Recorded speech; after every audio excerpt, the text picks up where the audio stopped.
अपना bag pack करते हुए अजय ने कविता से बहुत ही प्यार से कहा, उदास मत हो डार्लिंग, आज सोमवार है, शनिवार को आ ही जाऊंगा।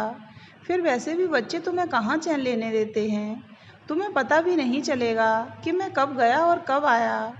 कविता ने शांत गंभीर आवाज में कहा, बच्चे तो स्कूल कॉलेज में बिजी रहते हैं, तुम्हारे बिना मन कहाँ लगता है। सच में मैं कितना खुशहाल हूँ जो मुझे तुम्हारे जैसी पत्नी मिली। कौन यकीन करेगा इस बात पर कि शादी के 20 साल बाद भी तुम मुझे इतना प्यार करती हो।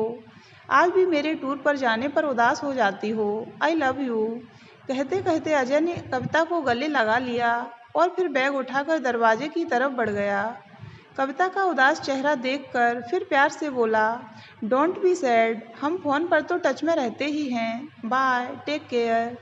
कहकर अजय चला गया। कविता दूसरे फ्लोर पर स्थित अपने फ्लैट की बालकनी में जाकर जाते हुए अजय को देखने लगी। नीचे से अजय ने भी टैक्सी में बैठने से पहले सालों से चले आ रहे नियम का पालन करते हुए ऊपर देखकर कविता को हाथ हिलाया और फिर टैक्सी में बैठ गया। कविता ने अंदर आकर घड़ी देखी। सुबह के 10 बज रहे थे। वह ड्रेसिंग टेबल के शीशे में खुद को देखकर मुस्कुरा उठी। फिर उसने रुचि को फ़ोन मिलाया। रुचि, क्या कर रही हो? रुचि हंसी। गए क्या पति? हाँ गए। तो क्या प्रोग्राम है? फटाफट अपना काम निपटा, अंजलि से भी बात करती हूँ, मूवी देखने चलेंगे, फिर लंच करेंगे। तेरी मेड काम करके गई क्या? हाँ, मैंने उसे आज 8 बजे ही बुला लिया था। वाह, क्या प्लानिंग होती है तेरी। और क्या भई, करनी पड़ती है। रुचि ने ठहाका लगाते हुए कहा, ठीक है, आधे घंटे में मिलते हैं।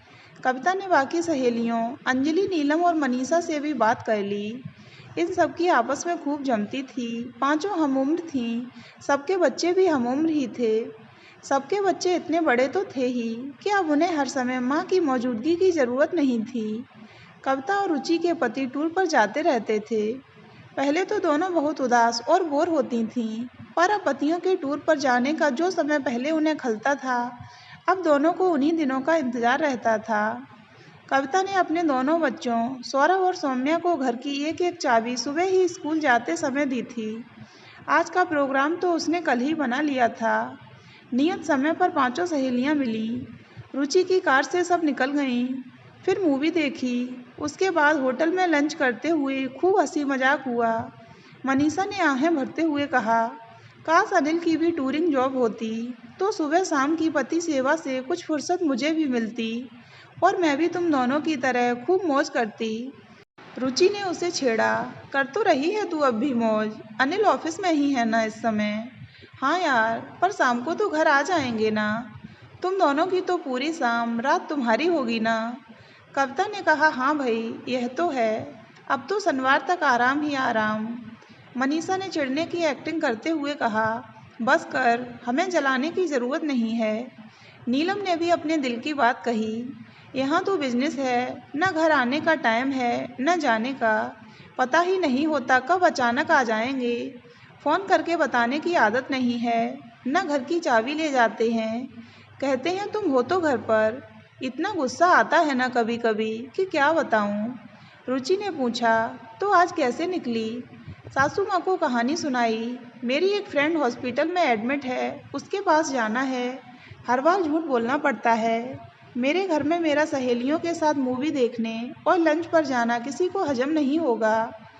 कविता ने हंसते हुए रुचि से कहा, जी तो बस हम रहे हैं, है ना। यह सुनकर तीनों ने पहले तो मुंह बनाया, फिर हंस दी। बिल हमेशा की तरह सबने शेयर किया और फिर अपने अपने घर चली गईं। सौरभ और सौम्या स्कूल से आकर कोचिंग जा चुके थे। जब कोचिंग से आए तो पूछा, मम्मी कहाँ गई थीं? बस थोड़ा काम था घर का। फिर जानबूझकर पूछा, आज डिनर में क्या बनाऊं? बाहर के खाने के शौकीन सौरभ ने पूछा, पापा तो शनिवार को आएंगे ना? हाँ बेटा, आज पिज्ज़ा मंगवा लें। सौरभ की आंखें चमक उठीं। सौम्या बोली, नहीं, मुझे चाइनीज़ खाना है। कविता ने गंभीर होने की एक्टिंग की, नहीं बेटा, बाहर का खाना बार बार ऑर्डर करना अच्छी आदत नहीं है। आपको घर का ही खाना पसंद है, आप हमेशा घर पर ही तो बनाती हैं, आज तो कुछ चेंज होने दो। कविता ने बच्चों पर एहसान जताते हुए कहा, ठीक है, आज मंगवा लो, पर रोज़ रोज़ जिद मत करना। सौम्या बोली, हाँ मम्मी, बस आज और कल। आज इसकी पसंद से, कल मेरी पसंद से। ठीक है, दे दो ऑर्डर। दोनों बच्चे चहकते हुए ऑर्डर देने उठ गए।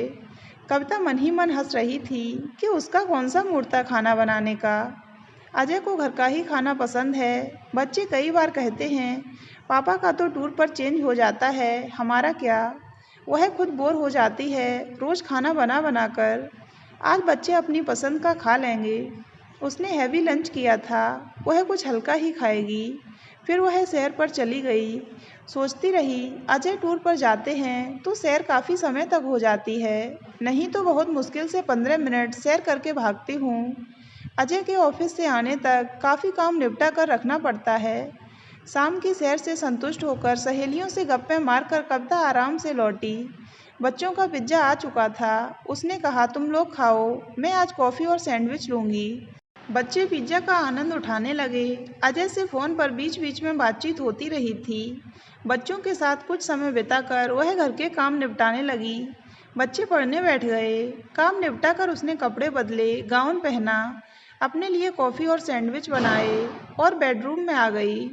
अजय टूर पर जाते हैं तो कविता को लगता है उसे कोई काम नहीं है। जो मन हो बनाओ, खाओ, न घर की देखरेख, न आज क्या स्पेशल बना है जैसा रोज का सवाल। गजब की आज़ादी, अंधेरा कमरा, हाथ में कॉफ़ी का मग और जगजीत चित्रा की मखमली आवाज़ के जादू से गूंजता बेडरूम। अजय को साफ सुथरा चमकता घर पसंद है। उनकी नज़रों में घर को साफ सुथरा देखकर अपने लिए प्रशंसा देखने की चाह में ही वह दिन रात कमर तोड़ मेहनत करती रहती है। कभी कभी मन खिन्न भी हो जाता है कि बस यही है क्या जीवन। ऐसा नहीं है कि अजय से उसे कम प्यार है या वह अजय को याद नहीं करती। वह अजय को बहुत प्यार करती है। यह तो वह दिन रात घर के कामों में पिसते हुए अपने लिए कुछ पल निकाल लेती है, तो अपनी दोस्तों के साथ मस्ती भरा, चिंता से दूर, खिलखिलाहटों से भरा यह समय जीवनदायिनी हवा से कम नहीं लगता है उसे। अजय के वापस आने पर तनमन से और ज़्यादा उसके करीब महसूस करती है वह खुद को। अजय के वापस आने पर तनमन से और ज़्यादा उसके करीब महसूस करती है वह खुद को। उसने बहुत सोच समझकर खुद को रिलैक्स करने की आदत डाली है।